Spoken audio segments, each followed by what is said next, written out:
Politik identitas, istilah yang sering dikambing hitamkan dalam setiap pertarungan politik karena dianggap menimbulkan perpecahan dan perselisihan antar golongan. Banyak kita jumpai di media sosial mengenai bahaya yang diakibatkan dari politik identitas dan himbauan kepada masyarakat untuk berhati-hati serta larangan bagi politikus untuk tidak melakukan politik dengan cara seperti ini. Akan tetapi, apakah benar bahwa kita dapat menjalankan politik tanpa melibatkan identitas tertentu?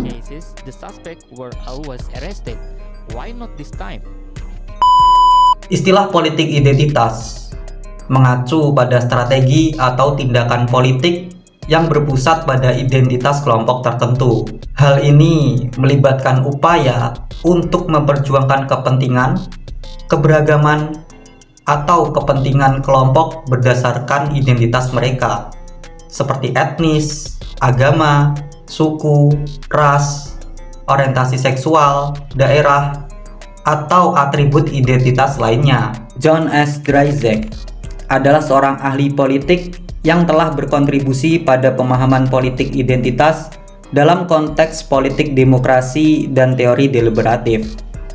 Dalam tulisannya Deliberative Democracy and Beyond, dia menganggap politik identitas sebagai bentuk politik yang berpusat pada identitas kelompok tertentu.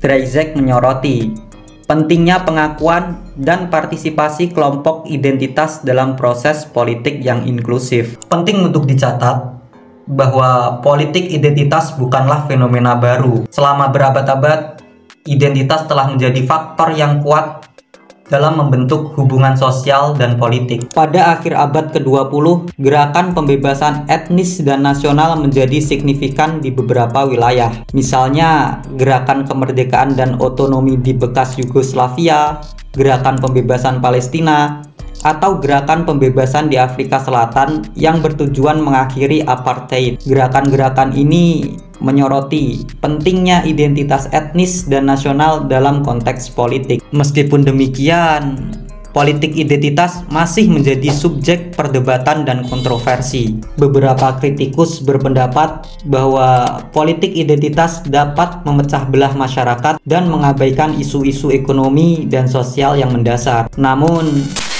pendukung politik identitas berargumen bahwa pengakuan dan pemberdayaan identitas kelompok merupakan langkah penting dalam mencapai kesetaraan dan keadilan sosial. Lantas, apakah kalian pendukung politik identitas atau sebaliknya? Identitas tak bisa dihindari sebab setiap calon yang bersaing akan selalu memiliki identitas.